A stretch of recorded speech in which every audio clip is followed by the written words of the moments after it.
Dengan NIM 42231111058 dari kelas STM BME. Baik, di sini saya akan menjelaskan tutorial uji hipotesis menggunakan RStudio guna memenuhi ujian tengah semester statistika inferensial. Yang mana materi yang saya ambil yaitu uji hipotesis satu sampel satu arah versus dua arah dan pengujian hipotesis tentang remata populasi dan proporsi populasi.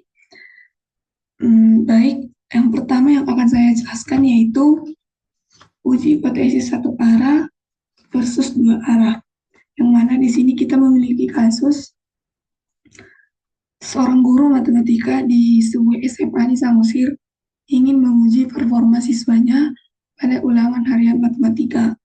Guru tersebut mengambil sampel acak dari 24 siswa dan mencatat skor ulangan mereka dari skala 0 sampai 100. Yang mana nilai siswa tersebut adalah 84, 87, 84, 86, 85, 90, 89, 87, 86, 88, 90, 90, 87, 88, 86, 87, 88, 88, 90, 90, 88, 89, 89, dan 87.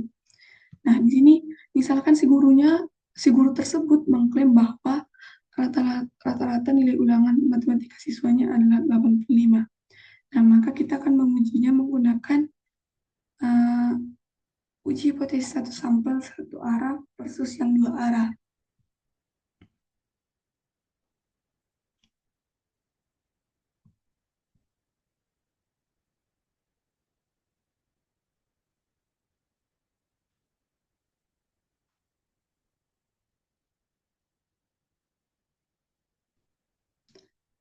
Nah, sehingga untuk pertama-tama kita masuk ke RStudionya, kemudian kita, karena kita data ini akan kita pakai, sehingga langkah awal untuk pengujiannya adalah masukkan keseluruhan data dengan cara pertama kita buat algoritmanya yaitu data sampel, kemudian kodenya adalah data lebih kurang dari sama dengan C, kemudian masukkan semua data. Kemudian kita masukkan kode untuk uji hipotesis satu arah, sampel satu arahnya. Nah, sebelumnya kita perlu tahu bahwa uji hipotesis satu sampel satu arah ini ada dua. Yang pertama bagian kanan dan yang kedua bagian kiri. Nah, di sini kita pertama cari yang bagian kanannya.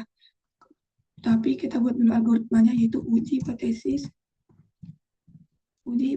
satu arah bagian kanan. Dengan H1 di mana mu-nya sama dengan mu-nya lebih besar dari 85 karena gurunya mengklaim bahwa rata-rata siswanya nilai ulangan siswanya itu adalah 85 sehingga mu-nya kita buat 85. Kemudian kita masukkan saja langsung kodenya dengan kode T titik tes buka kurung data. Nah, ini adalah data dari sini. Kalau misalkan ini kita buat nilai, berarti di sini juga kita buat nilai. Ini harus sesuai dengan kode dari data yang telah dimasukkan. Kemudian kita lanjut, mu-nya sama dengan 85. Kemudian alternatifnya karena kita mau cari yang sebelah kanan, makanya berarti kita buat greater. Nah, kemudian langsung saja kita compile.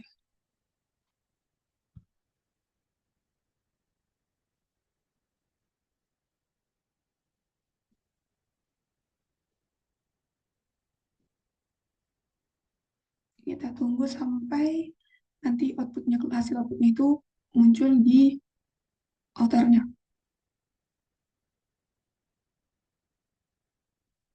Nah, ini berarti berhasil keluar nanti outputnya di file UTS statistika inferensial. Nah, di sini bisa kita lihat yang ini. Nah, ini data dari kode-kode yang telah kita masukkan di RStudionya, kemudian inilah outputnya, di mana T-nya itu berarti T statistiknya itu adalah 7, DF itu derajat kebebasannya 23, ini diambil dari jumlah keseluruhan data dikurang 1. Kan jumlahnya tadi, jumlah siswanya ada 24, berarti 24 dikurang 1 menjadi 23. Kemudian P-value-nya yaitu 1,957 sampai tak terhingga. Kemudian kita dapat peroleh bahwa, namun di sini kita perlu tahu tingkat signifikansi yang kita pakai atau apa yang kita pakai adalah 0,05, sehingga kita tahu bahwa p-value-nya itu lebih besar dari alfanya, sehingga kita menerima H0. Kemudian 90% confidence-nya 95% atau tingkat kevalidan datanya, dan intervalnya dari 86,9823 sampai tak terhingga. Dan diperolehlah min of X-nya itu adalah 87,625. Sehingga kita dapat mengetahui bahwa rata-rata dari siswanya itu, rata-rata dari nilai ulangan siswanya itu adalah 87, dan kita akan melakukan uji hipotesis satu arah bagian kiri. Sebenarnya kodenya hampir sama, jadi kita salin-salin yang ini. Kalau kita paste, kita ganti dulu yang ini menjadi kiri. Kiri dengan mu-nya itu kurang dari, karena ini sudah sebelah kiri, jadi harus berbeda dengan sebelah kanan. Kemudian, karena di sini silakan menggunakan glitter, maka pada bagian kiri kita menggunakan less. Kemudian langsung saja kita compile.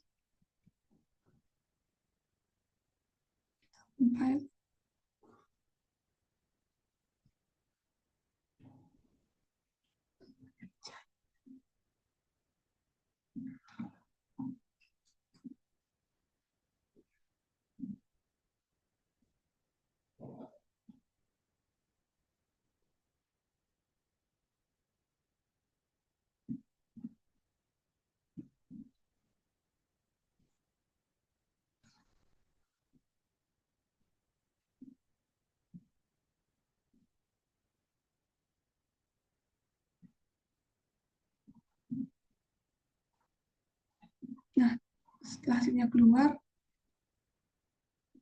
kita buka di halaman yang tadi. Nah, di sini dapat kita peroleh sebenarnya T-nya masih sama, T-nya itu 7, DF-nya 3, namun P-value-nya di sini agak berbeda. Yang mana P-value di sini adalah 1, maka ini masih sama karena P-value-nya masih lebih besar dari alfanya, maka kita menerima H0. Kemudian persen confidence-nya ada 95 dengan interval minta hingga sum of X-nya itu masih tetap sama 87,625. Kemudian kita lanjut ke uji hipotesis dua arahnya. Pertama kita buat dulu algoritmanya, uji hipotesis dua arah dengan kodenya sebenarnya di sini masih tetap sama, hampir sama, namun di bagian alternatif kita menggunakan, karena ini dua arah, berarti kita gunakan itu, kita compile.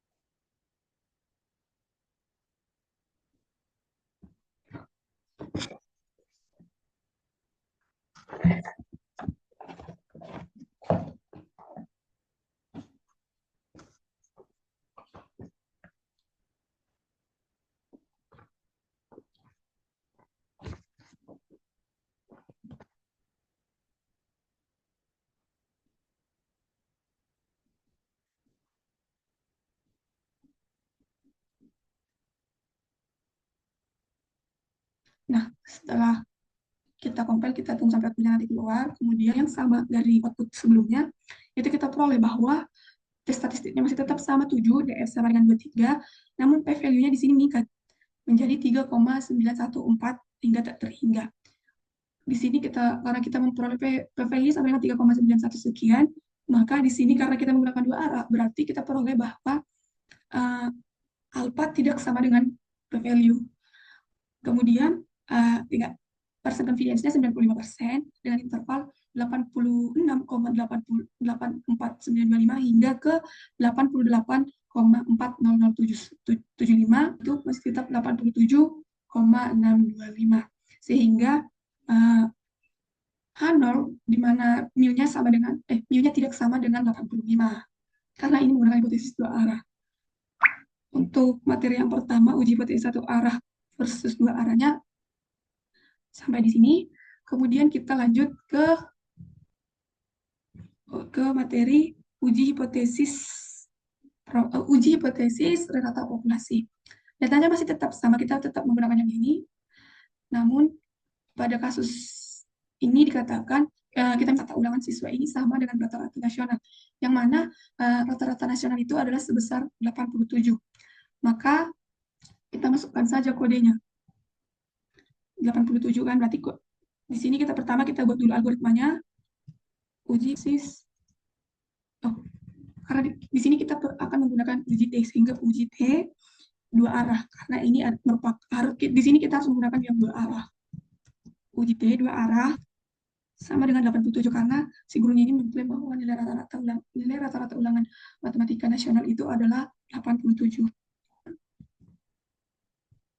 Kodenya adalah T tes dengan 87. Alternatifnya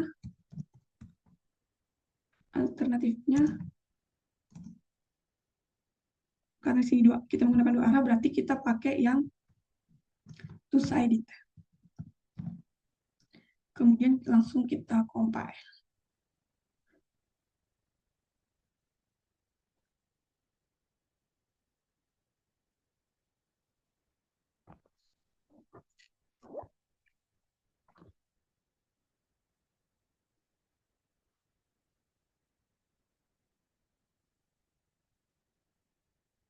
Nah, kita tunggu sampai outputnya keluar.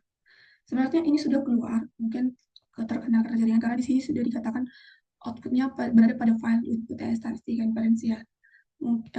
Ini sudah muncul. Nah, ini data yang kita masukkan pada codingnya tadi, pada RStudio-nya tadi, kemudian outputnya adalah ini. Yang mana datanya tes statistiknya itu adalah 1,6667, DF-nya sama dengan 23, biasanya P-value-nya sama dengan 0,1091. Di sini masih tetap P-value-nya lebih besar dari alpha atau P-value tidak sama dengan alpha-nya.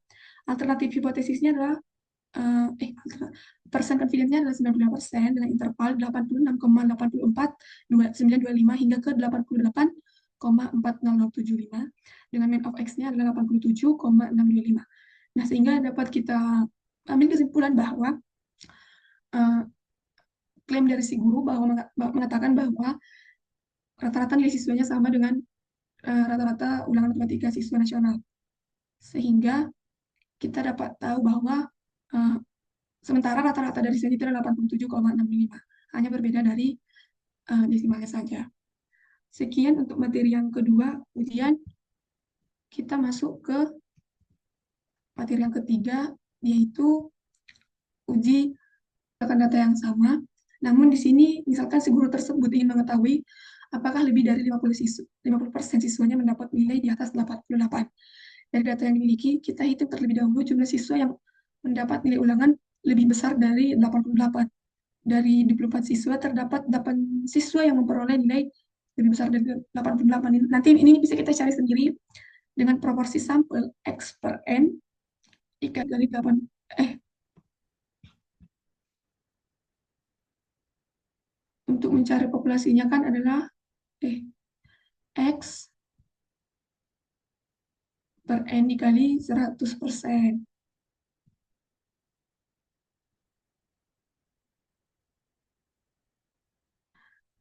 Maka ini bisa kita hitung dulu. X-nya kan X itu adalah jumlah keseluruhan siswa yang memperoleh nilai di atas 88. Tadi sudah kita cari, jumlahnya ada 8, sehingga 8 per N. N adalah jumlah seluruh siswa, yaitu 24. 24 dikali 100%. 100%. Ini kalau kita hitung, itu sama dengan 0,33 ya. 0,33. Nah, sehingga langsung saja kita masuk ke kita masuk saja ke RStudio-nya. Nah, pertama kita masukkan dulu X-nya dengan X-nya adalah 8, kemudian 4, kemudian P0 kurang dari sama ini, 0,33 ini.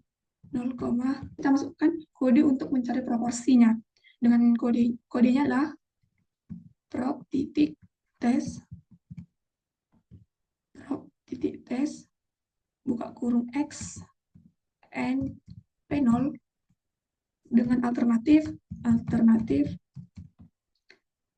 sama dengan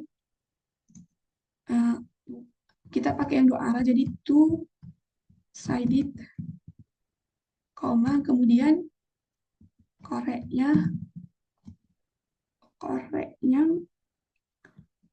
false.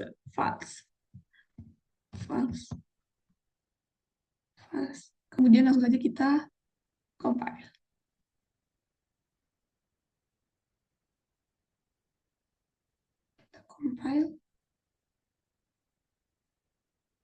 Nah, di sini outputnya sudah berada pada UTS statistika inversial, pada file UTS statistika inversial, pada halaman yang tadi. Keseluruhan outputnya berada di sana yang ini. Nah, kita dapatlah bahwa X square-nya itu adalah 0,0012, P value-nya sama dengan 0,9725. Kemudian intervalnya berada dari 0,1797219 hingga ke 0,5329368 dengan 95% confidence-nya 3, atau ini sama dengan 33%.